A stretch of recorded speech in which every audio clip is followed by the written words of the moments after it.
नमस्कार, मैं हूं सौरभ द्विवेदी और आप देख रहे हैं जन आक्रोश। आज हम मौजूद हैं एक जगह पर, यहाँ कुछ लोग हमारे साथ हैं। हमारे साथ धीरू भाई पटेल जो जाने-माने समाज सेवी हैं। कोरोना काल में यहाँ इन्होंने माधवगंज मल्लावा क्षेत्र में बहुत लोगों की मदद की है। वो हमारे साथ हैं आज और कुछ ग्रामीण हैं, कुछ और लोग हैं। हम उनसे बात करेंगे और देखेंगे आखिर यहाँ का इनके अनुसार चुनावी माहौल क्या है। तो धीरू भाई, स्वागत है आपका हमारे चैनल पर। धन्यवाद भैया। ये आपके अनुसार यहाँ अभी जो 2022 में चुनाव हो रहे हैं, इसमें क्या माहौल है? इसमें माहौल विकास का मुद्दा ज़्यादा है।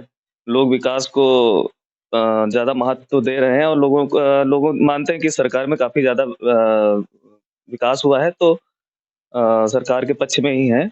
और बाकी मैंने कोरोना काल में लोगों से काफ़ी संपर्क में रहा, तो अभी भी बहुत लोगों के संपर्क में हूँ, तो सबसे बड़ी जो सरकार की उपलब्धि है वो राशन, कि गरीब लोग, ज़रूरतमंद लोग जो बाहर से आए जो थे। कोरोना काल में मुफ्त राशन दिया जा रहा है, इसका आप प्रभाव मानते हैं जनता पर है? जी, काफ़ी प्रभाव मानते हैं, जिनको ज़रूरत है और उनके पास खेत नहीं है, रोज़गार बेचारों का कोरोना काल में गया है, अगर उन्हें खाने-पीने को मिल रहा है, तो इससे अच्छा क्या हो सकता है?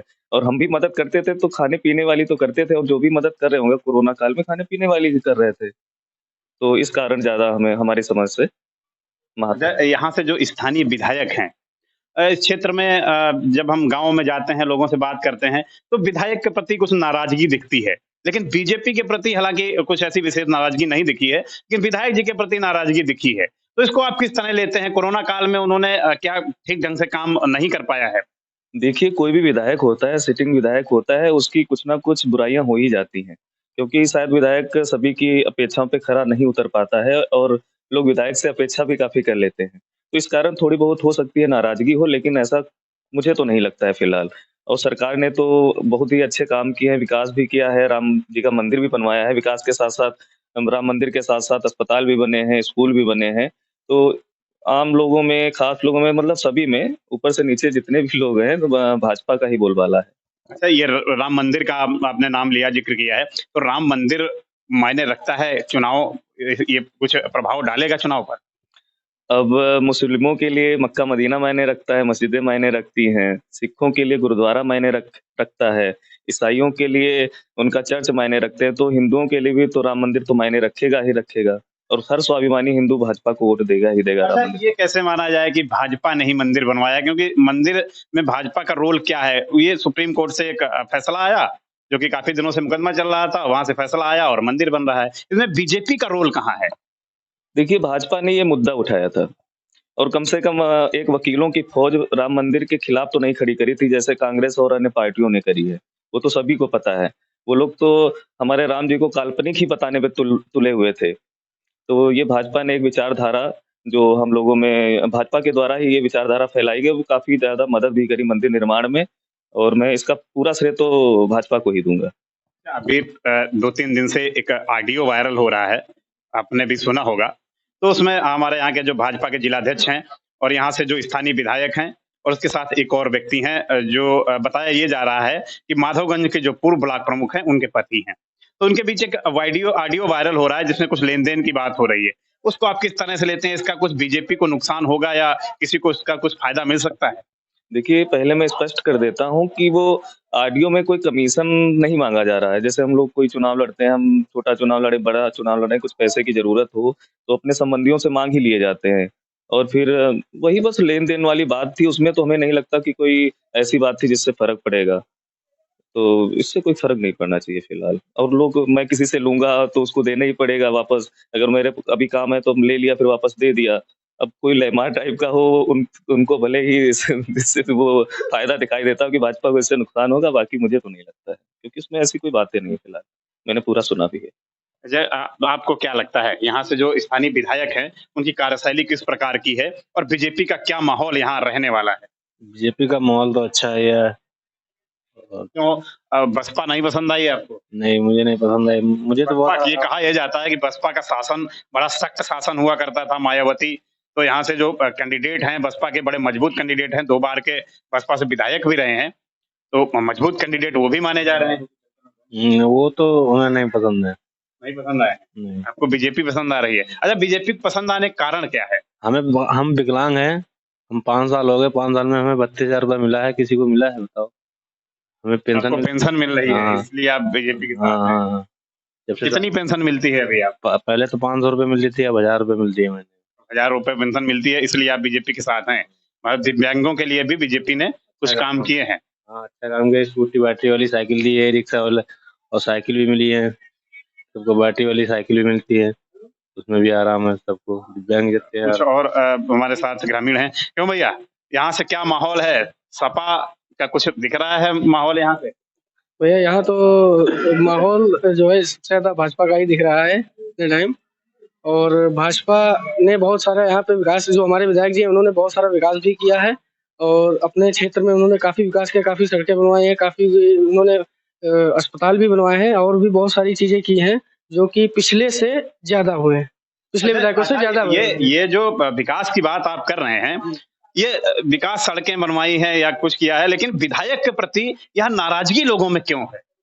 इसका विकास भी किया है, लोग नाराज भी हैं, बीजेपी से नाराज नहीं है, लेकिन विधायक जी से नाराज हैं। कुछ कार्यशैली उनकी पसंद नहीं आ रही लोग। जी देखिए, एक बात हम आपसे ये कहना चाहेंगे कि सत्ता पक्ष में कोई भी बैठा होगा, चाहे कोई भी विधायक हो, उसका जो है नाराजगी बनी रहती है। 40% 30% नाराजगी हमेशा बनी, क्योंकि उनकी अपेक्षाएं इतनी ज्यादा होती हैं विधायक जी से, जो कि संभव नहीं है कि सारी उनकी अपेक्षाएं मतलब कंप्लीट की जाए उनकी सबकी। यानी जो विधायक जी हैं वो पूर्ण रूप से जनता की अपेक्षाओं पर खरे नहीं उतर पाए। जी, जी।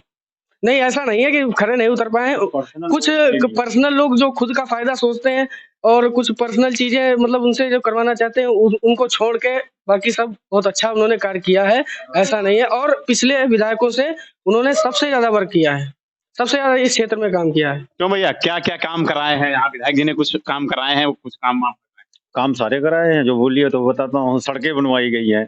कौन सी सड़क विधायक जी के कार्यकाल में बनी है? अरे सड़क के लिए जो इनके विरोधी हैं, जो अपने घर जाते हैं उसी सड़क से जाते हैं, जरा उनसे पूछिएगा। अच्छा, यहाँ एक कस्बा है माधोगंज। माधोगंज कस्बे से नहर निकली है, उसमें पुल टूटा हुआ है, काफी दिनों से टूटा हुआ है, बड़ी समस्याएं हैं वहां पर। और हम भी वहां से कई बार निकलते हैं तो देखते हैं पुल की जर्जर स्थिति है, और बड़े बड़े वाहन निकलते हैं, कभी भी वहां जो है खतरा हो सकता है। लेकिन वो पुल अभी तक बन नहीं पाया है, इसका क्या कारण रहा है? उसको बनना चाहिए था। क्योंकि ये 2 अलग-अलग विभागों का मामला है मेरे हिसाब से।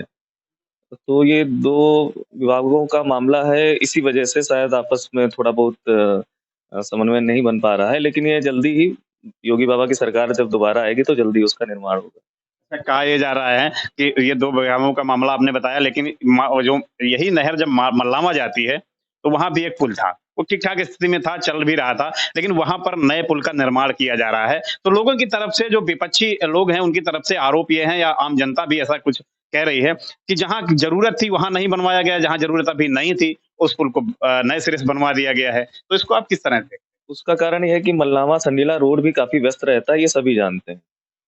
इस कारण वहाँ पे जाम की काफ़ी समस्या थी, क्योंकि जो पुल था पहले काफ़ी संकरा था, तो काफ़ी जाम लगती थी, इसलिए वहाँ पे पहले प्रस्ताव वहाँ पे दिया गया, तो इसलिए पहले पास हो गया। इस पुल का भी दिया गया है, वो भी जल्दी पास होगा। एक साथ सभी पुल बन जाएँ ऐसा तो संभव है नहीं, या ऐसी कोई नियम नहीं होते कि सारे पुल विधानसभा के एक साथ ही बनना शुरू हो जाए। तो अलग-अलग हैं, विपक्षी होंगे, कोई विरोध करने वाले होंगे, वही ऐसे आरोप लगा सकते हैं। अच्छा, हम अब विधानसभा से बाहर निकलकर जिले की बात करते हैं। यहाँ इस जिले हरदोई जिले में 8 विधानसभा सीटें हैं, और 8 विधानसभा सीटों में एक जो है बड़ा चेहरा, हरदोई जो सदर विधानसभा है, वहां से एक बड़ा चेहरा नितिन अग्रवाल चुनाव लड़ रहे हैं। विधानसभा उपाध्यक्ष भी हैं, सपा से अभी बीजेपी में आए हैं। तो यहाँ उनकी क्या स्थिति है, और जो यहाँ अन्य 8 सीटें हैं उन पर बीजेपी का कैसा रिकॉर्ड रहेगा, कैसे उनका परफॉर्मेंस रहेगा? वहाँ से भी काफ़ी अच्छा परफॉर्मेंस रहेगा उनका, क्योंकि मोदी जी और योगी जी ने आम जनता के लिए इतना सब कुछ किया है कि आम जनता भी समय आने पे उनका साथ नहीं छोड़ती। तो प्रत्याशी भी हालाँकि वो अच्छे हैं, और आम लोगों में उनका काफ़ी जुड़ाव भी रहा है, और वो आम लोगों से काफ़ी मिलते-जुलते भी रहते हैं, तो उनका भी काफ़ी अच्छा। बाकी मोदी योगी जी तो सभी की नैया पार ही कर रहे हैं। अच्छा, ये भैया चुनाव जो हो रहा है, ये योगी मोदी के चेहरे पे हो रहा है, या जो स्थानीय प्रत्याशी हैं उनके चेहरे पे भी कुछ चुनाव है? जी, योगी मोदी के उनसे भी हो रहा है, और स्थानीय उनके भी सब ये दोनों लोगों पे डिपेंड करता है चुनाव। दोनों लोगों पे डिपेंड करता जी, है। बिल्कुल। अच्छा, यहाँ से जो बसपा के प्रत्याशी हैं, वो अभी पीछे कुछ दिनों पहले ही भाजपा में थे, और भाजपा से ही टिकट मांग रहे थे, टिकट नहीं मिली तो बसपा से चुनाव लड़ रहे हैं। तो इससे बीजेपी को कितना नुकसान होगा? कुछ नुकसान होने को कोई नुकसान होने की उम्मीद नहीं है। वो भी मजबूत व्यक्ति माने जाते हैं, पिछले 2 बार से विधायक रहे हैं, उसका कोई नुकसान नहीं। जब से भाजपा आई है मजबूती उनकी खत्म हो चुकी है, लेकिन उनको टिकट नहीं मिली है, इसलिए थोड़ा बसपा में गए हैं। लेकिन इतना बड़ा जनाधार जो पहले था इनके साथ, वो बिल्कुल खत्म हो चुका है। अब इनके पास जनाधार नहीं है। उनकी बात तो भाजपा में है, वो बसपा में है। तो इसका असर क्या पड़ेगा? उनके चुनाव पे असर पड़ेगा या फिर बीजेपी कैंडिडेट को इसका नुकसान झेलना पड़ेगा? कुछ नहीं नुकसान झेलना पड़ेगा। बीजेपी बम्पर जीत होगी यहाँ से, बीजेपी यहाँ बम्पर जीतेगी। बम्पर जीतेगी। जिले से कितनी सीटें मिलेंगी बीजेपी को? 8 की 8। 8 की 8 सीटें। 8 की 8। क्यों भैया, कितनी सीटें यहाँ से बीजेपी को? अब इस हरदोई से 23 को चुनाव होना है, तो अब जितना नजदीक आता जा रहा है, माहौल उतना ही गर्माता जा रहा है, तो हरदोई से आप बीजेपी को कितनी सीटें दे रहे हैं? हम तो 6 दे रहे हैं। आप 6 सीटें दे रहे हैं। हाँ। अच्छा, 2 सीटें जो आपने छोड़ दी हैं, वो कौन कौन सी सीटें आप छोड़ रहे हैं? तो सांडी वाली उषा वर्मा की और एक शाहबाद वाली करारी टक्कर है, कोई जरूरी नहीं है कि 2 कम पड़ जाए।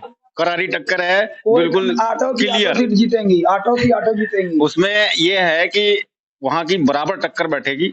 हो सकता है 1-2% घट सकता है, लेकिन ऐसी मतलब इतना बड़ा वो नहीं है कि वो हारी जाए बीजेपी। मतलब आप सब लोग बीजेपी के ही साथ हैं, यहाँ से बीजेपी को ही 6 से 8 सीटें, ये भैया 6 सीटें दे रहे हैं, आप 8 सीटें दे रहे हैं। कुल मिला के यहाँ से बीजेपी की अब हरदोई में 8 सीटें थी, और 8 में कुछ लोग कह रहे हैं 8 सीटें आएंगी, कुछ कह रहे हैं 6 सीटें आएंगी।